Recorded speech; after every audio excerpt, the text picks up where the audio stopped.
got so much motherfucking design on right now. Bring it down, bring it back, make it come. I got 3 whole thoughts in the dark. Bitches on my line, and you know.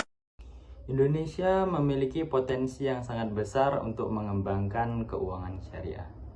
Indonesia merupakan negara dengan mayoritas penduduk muslim terbesar di dunia.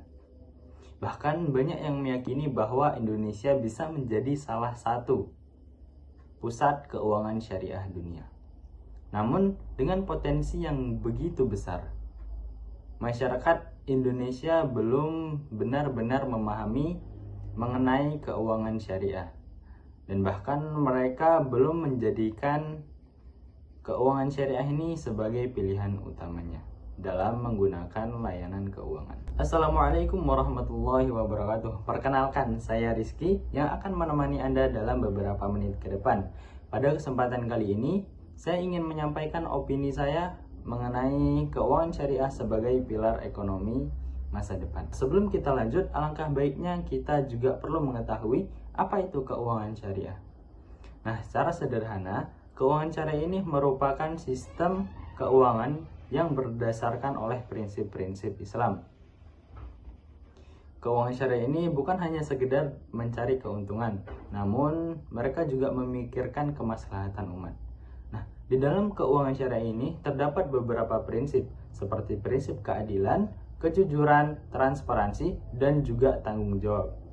Jadi, di keuangan syariah ini bukan hanya menghindari riba, namun mereka juga memastikan bahwa di dalam setiap transaksi itu dilakukan secara adil dan juga memberikan manfaat bagi seluruh pihak. Jika kita melihat perkembangannya saat ini, layanan keuangan syariah di Indonesia sebenarnya sudah cukup berkembang baik.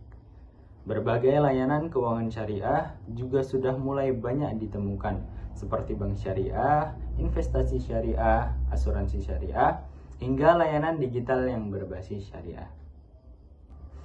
Namun, jika dibandingkan dengan layanan keuangan konvensional, masyarakat yang menggunakan layanan keuangan syariah jumlahnya masih terbilang cukup sedikit.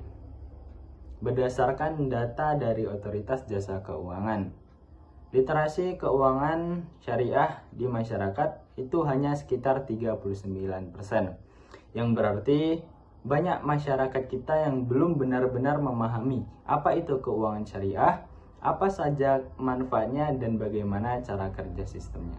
Menurut saya, kondisi tersebut sudah cukup menjelaskan bahwa tantangan terbesar dari keuangan syariah itu bukan soal sistemnya, namun literasi masyarakat yang masih sangat rendah. Jika kita lihat, masyarakat bukan tidak mau atau tidak ingin menggunakan layanan keuangan syariah. Mereka hanya cenderung memilih layanan keuangan yang sudah mereka kenal sejak lama. Misalnya, seseorang yang sudah menggunakan bank konvensional dalam waktu yang cukup lama. Mereka sudah merasa nyaman dan seluruh kebutuhannya pasti juga sudah terpenuhi, mulai dari menabung, berinvestasi, hingga layanan digital. Nah, jika mereka ada layanan keuangan baru, maka mereka belum memiliki alasan yang cukup kuat untuk beralih dari bank konvensional menuju bank syariah. Nah, menurut saya itu hal yang wajar, karena mereka belum mengetahui apa keunggulan dari keuangan syariah. Baik, pandangan tersebut juga sejalan dengan apa yang dikatakan oleh Mahendra Siregar selaku Ketua Dewan Komisioner Otoritas Jasa Keuangan. Beliau mengatakan bahwa Indonesia memang memiliki peluang yang sangat besar untuk menjadi salah satu pusat keuangan syariah dunia. Namun peluang tersebut juga harus diikuti oleh peningkatan literasi kepada masyarakat, inovasi produk, juga layanan keuangan syariah agar menjadi lebih luas dan mudah diakses oleh seluruh masyarakat. Nah, menurut saya ada beberapa faktor yang mempengaruhi bahwa layanan keuangan syariah belum berkembang secara optimal di Indonesia. Yang pertama adalah literasi keuangan masyarakat mengenai keuangan syariah itu masih sangat rendah. Mereka banyak berpikir bahwa layanan keuangan syariah ini hanya berganti nama dari yang tadinya konvensional itu menjadi syariah. Padahal jika mereka pelajari lebih dalam, terdapat perbedaan yang cukup signifikan, mulai dari prinsipnya hingga mekanismenya dalam setiap transaksi. Selain itu, informasi mengenai keuangan syariah ini belum merata. Artinya edukasi yang dilakukan itu belum mencapai seluruh lapisan masyarakat.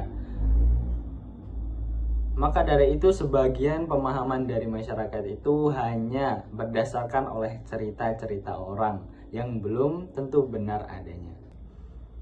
Nah, di sisi lain perkembangan teknologi juga sudah menjadi kebiasaan masyarakat. Masyarakat sekarang lebih memilih layanan yang cepat, praktis, dan efisien. Sehingga ini juga menjadi tantangan bagi lembaga keuangan agar mereka terus berinovasi untuk memenuhi kebutuhan masyarakat dan juga bisa bersaing dengan layanan bank-bank yang lain. Nah, jika kondisi ini terus berlanjut, maka peluang yang dimiliki oleh layanan keuangan syariah itu tidak akan berhasil secara optimal. Padahal keuangan syariah dapat menjadi pembiayaan bagi UMKM dan mendorong pertumbuhan industri halal di Indonesia. Lalu, apa yang bisa kita lakukan? Nah, menurut saya yang pertama itu adalah meningkatkan edukasi kepada masyarakat. Nah, edukasi ini tidak hanya dilakukan melalui seminar ataupun acara-acara resmi.